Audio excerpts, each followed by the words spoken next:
자, 지금 이재명에 관한 기사가 이번 주 들어서 거의 사라졌습니다. 그래서 신문에서도 사라졌고 TV에서도 거의 나오지 않고 또 유튜버들도 별로 말하지 않습니다. 지금 유튜버 측에서도 이재명에 관한 부분에 대해서 지금 발언을 강하게 하면 여러 가지 보이지 않는 이 무언의 압박이 느껴지는 내용들이 보수들 사이에 많이 번졌어요. 지난주엔가 이 몇 개 보수 유튜버 사이트들이 폭파당했다. 그래서 뭐 어제 기자회견을 한다 이런 이야기도 있었습니다. 그래서 이제 전부 이 이재명의 대장동을 별로 언급을 하지 않습니다. 자, 이재명 관련해서 대장동을 언급하지 않고 이재명과 문의 만남을 언급하고 이재명이 원팀이 되었다고 언급하고 이재명의 시장 순방이나 이재명의 정책을 언급하는 쪽으로 언론들이 마치 뭔가 밀약이나 한 듯이 그렇게 이야기를 합니다. 제가 볼 때 아마 이재명 캠프에서 주요 이 보수 언론들에다가 이 허니문 밀월 기간을 설정해라고 압박을 한 것 같고, 그러다 보니까 대부분의 그 보수 언론이 다 종편을 운영하고 있지 않습니까? 그래서 신문이나 인터넷판으로는 크게 돈이 안 되니까 종편에서 돈을 많이 버니까 아마 종편 운영 등과 관련해서 현 여권 권력의 압력에 굴복해 이 스스로 보이지 않는 가이드라인을 갖다가 설치하고 있는 게 아닌가 이래 보입니다. 오늘 조선일보에 보면 대장동 기사가 전부 다 사라졌고요. 자, 중앙일보는 대장동 개발 의혹이라 해가지고 곽상도가 하나은행 컨소시엄 무산 위기를 막아줬다고 곽상도를 보도하고, 또 이재명 직권 남용 의혹은 김은경 블랙리스트 판결에 답이 있다며 황우성 사장 사퇴 압력한 부분에 대한 논란에 대해서 임명권자가 정당한 사유 없이 공공기관 직원의 사표를 요구했을 때는 유죄다. 그러면서 이재명이 척에 또 입장을 이야기하면 녹취록만으로는 신뢰 어렵다. 요것만 딱 보도했습니다. 그 다음에 동아일보도 대장동 개발 의혹이라는 란을 통해 화천대유 돈 수십억이 돌고 돌아 쌍방울로 갔다. 그래서 김만배가 회장에게 투자 제의도 했다. 이런 이야기가 지금 나오고 있습니다. 이 보도만 딱 있어요. 그래서 화천대유와 쌍방울 간의 수상한 자금 흐름. 그래서 이 화천대유의 김만배가 109억을 분양대행업자에게 주고 분양대행업체가 토목업체에게 주고 토목업체가 K그룹 D금속을 인수하는 컨소시엄에 지분을 매입하고, 그런 것들이 결국 김성태 전 쌍방울 회장 소유인 한 회사로 또 들어가고, 그래서 그 돈이 결국은 이태영 변호사가 20억을 전환사채로 받는데 결국 화천대유 돈이 한 5차례 돌고 돌아 변호사비 20억이 된 거 아닌가 하는 의혹을 제기한 게 다고 나머지는 뭐 없습니다. 그래서 화천대유 의혹이 언론사마다 다 사라져버렸고, 대표적인 보수 언론 조선일보가 화천대유 대장동 의혹을 보도하지 않습니다. 그래서 이번 주 들어서 나타난 여러 가지 경향이 분명히 있죠. 자, 여권에는 이낙연 해동하고 정세균이 선대위원장을 맡고 또 추미애가 명예선대위원장을 맡는다. 뭐 이런 내용들이 정리되어서 원팀이 되어가고 있다. 그리고 뭉하고 이가 해동을 했고, 또 고발 사주와 관련해서 손준선 영장이 청구되었다가 기각이 됐죠. 또 도이치모터스 2명이 구속됐고, 그 다음에 윤우진 호텔 거주하던 호텔에 대한 압수수색이 있었고, 또 지금 여론조사에서 보면 대체로 윤이 죽고 홍이 뜨는 여론조사가 나왔습니다. 그리고 언론에서 대장동 이슈가 소멸되기 시작했고, 곽상도 수사가 언론 한 면을 장식하기 시작했고, 윤은 전두환 때문에 데미지를 입어 추락이 가속화되고 있다.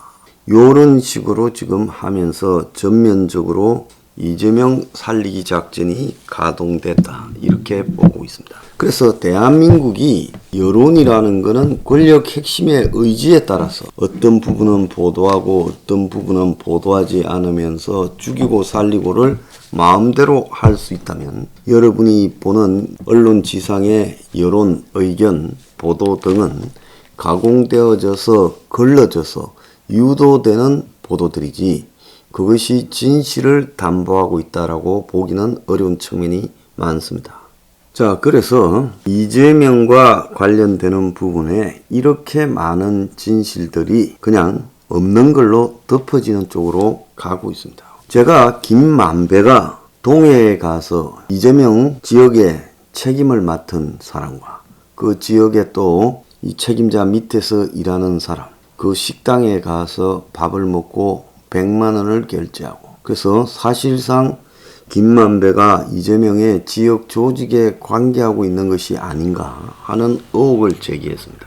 그리고 거기에 대한 증거도 있다고 했습니다. 그렇다면 이것이야말로 이 화천 대유의 수많은 논란을 바로 뛰어넘을 수 있는, 그래서 지금 김만배를 인터뷰 때 한번 봤다. 그 뒤로는 보지 못했다. 근데 인터뷰를 1000번도 더 했는데 인터뷰 한 번 한 사람을 기억하느냐. 그래서 김만배라고 본 적은 있겠지만 잘하는 사이가 아니다. 한번 인터뷰 때 봤다고 기억을 되새겨서 아는 사이다. 뭐 이렇게 말을 했습니다. 김만배도 비슷하게 말했어요.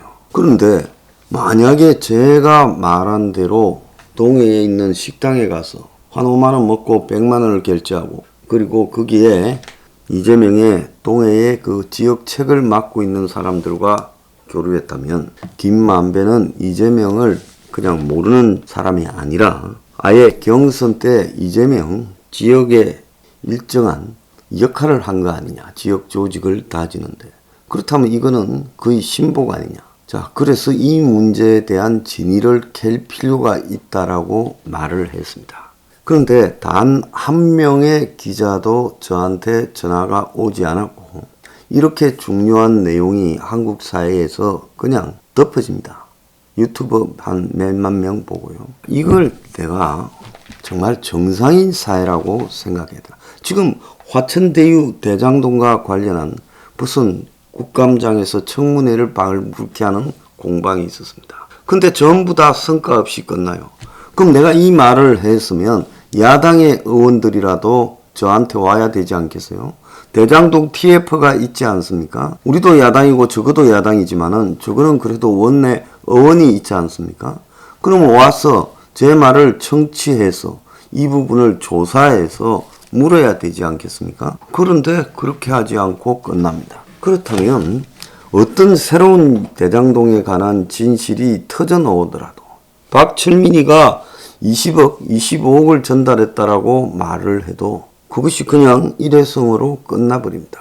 그러니까 실제 대장동에 뭐가 터져 나오더라도 그 진실이 규명될 것인가? 규명되지 않을 거라고 저는 보고 있습니다. 그 다음에 제가 또 이야기를 했잖아요. 화천대유가 시행사업을 하는데 시행사업에서의 수익이 겉으로는 뭐 5,600억인가 이렇게 있지만은 실제로는 그거보다 훨씬 클 거다. 그건 경실련이 그냥 채소로 분석한 거다. 그래서 거기에 비용을 보면 이자로만 2,060억이 나갔는데 작년 한 해에 1,024억이 나갔다. 아니 시행사업 하는데 돈 잠깐 빌려서 하는데 그 이자 5% 정도를 하는데 어떻게 그 돈이 나갈 수 있냐. 결국 이자를 빙자해서 돈이 딴 데를 흘러간 거 아니냐. 옛날에는 이런 폭로를 하면 그에 대해 곧바로 기자들이 찾아옵니다. 그래서 기자들이 찾아와서 묻고 그래서 그 문제에 대한 진실을 규명하는 쪽으로 진전이 되어 갔는데 요즘은 이런 이야기를 해도 전화 한 통 오는 기자가 없습니다. 자, 이건 뭐겠습니까? 결국 화천대유의 의혹도 일정 기간 취재하는 척 쇼하다가 이제 어느 시간이 지나고 이재명이 정식 후보로 뛰게 되면 그때부터는 이재명을 예우해준다고 의혹을 더 이상 제기하지 않고 그러면서 끝나간다는 겁니다. 제가 이 화천대유와 관련해서 처음에는 저도 이거 정영학 회계사의 녹취록이 중요하겠구나 했지만 일정한 시점에서 정영학의 녹취록은 가짜다 이렇게 결론을 내리지 않았습니까? 그래서 검찰이 정영학의 녹취록에 의해서 수사 방향을 상당수 끌고 갔다가 나중에 녹취록에 이재명 빼고 보니 아무것도 사실이 없대. 저그들끼리 비용 정산과 수익을 갖다가 나누는 과정에서 트러블이 일어서 엄해한 것뿐이다 라고 정리될 것이다.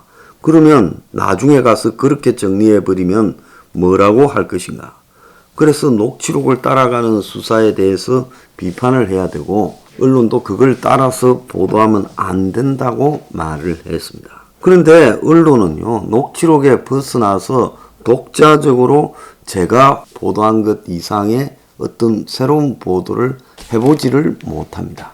자, 그리고 남욱의 녹취록까지 넣으면서 급기야 이 사태는 덮는 국면으로 가고 있습니다. 그러니까 검찰이 성남시장실을 마지못해 수사해도 이재명 메일은 하나도 안 나왔고 정진상이 한 개 나왔는데 대장동하고 관계없다는 것은 당연히 성남시의 서버가 이미 손질이 돼 있었다는 거 아니겠습니까? 그러면 검찰은 이 성남시의 서버가 어떤 상태라는 걸 국민 앞에 말해야 되는데 이재명 거 안 나왔다 이야기만 국민 앞에 말합니다. 더욱 기가 찬 거는 이재명이 나중에 따로 이야기하겠지만 음식점 처가 총량제를 말한 데에 대해 집단에는 비판한다고 이재명이 아무 말 대잔치를 한다고 이준석이 페이스북에 올렸는데 근데 여기서 결정적으로 좀 우스운 말이 등장합니다. 무식해서 말한 거면 이래서 업자한테 틀리는 무능이고 진짜 또 뭔가를 설계한 거라면 나쁜 것이다 라고 말을 했습니다. 자, 이준석이 이재명이 무식해서 업자한테 틀렸다라는 이야기를 이렇게 하면 안 되죠. 야당의 대표가요. 비유를 하기 위해서라도 아니면 A나 B를 이야기하기 위해서 경우의 수를 가지고 이야기를 하더라도 이 경우에 대해서는 말하면 안 되는 겁니다. 어떻게 무식해서 틀릴 수가 있겠습니까? 이재명은 대장동에서 절대 무식해서 그렇게 틀리지 않습니다. 왜냐하면 저 사람이 대장동뿐만 아니라 위례나 백현동에서도 업자가 많은 수익을 얻도록 해줬다는 겁니다. 그러니까 저거는 무식해서 그런 게 아니라 이재명이 기본적으로는 이런 부동산 개발과 관련해서 겉으로 사람이 볼 때는 서민주택, 기본주택 이야기하지만 보지 않을 때는 소수의 업자가 폭리를 취하도록 하고 나중에 그 업자하고 뭔가가 물밑에서 이루어지는 방식을 택하는 거지. 여기에 이재명이 무식해서 업자한테 틀렸다라는 경우를 야당의 대표가 말한다는 것은 있을 수가 없는 일이라 봅니다. 아니 세상에 마피아 두목하고 미룰 기간이 어디 있습니까? 그래서 대장동도 시간을 정해놓고 한 달만 보도하기로 한 겁니까? 이제 그 시효가 다 돼서 대장동을 보도하지 않을 타이밍이 된 겁니까? 저는 보수 언론을 자처하면서요, 이런 식으로 양쪽에 서서 그 보수 구독자들한테 지지를 받으면서 또 한편으로는 이재명하고도 거래를 하는 듯한 이런 보수 언론의 행태에 대해서 염증을 느끼고 역경까지 느낍니다. 그리고 유튜버들도 마찬가지입니다. 이제 대장동 부분을 더 이야기하는 미천이 떨어져서 아니면 대장동을 이야기하다가는 폭파당하거나 수입이 떨어지는, 대장동을 말하면 대체로 조회가 안 나오는 희한한 알고리즘이 있죠. 제 황장수가 대장동을 말한 것들을 대부분 조회가 잘 안 나옵니다. 그렇지만은 유튜버라는 것이 존재하는 것은 결국 TV나 신문 등이 기성언론이 보도하지 못하는 부분에 대한 진실을 적어도 적은 규모라도 국민에게 끝까지 알리려고 노력하는 것이 유튜브에서 적어도 비판 기능을 가진 자들의 의무라고 저는 생각합니다. 그런데 이들조차도 지금 말을 하기를 꺼리고 있어요. 이재명이 이제 그러나면 위험한 성역이 되어가고 있는 겁니까? 제가 그것을 묻고 싶습니다.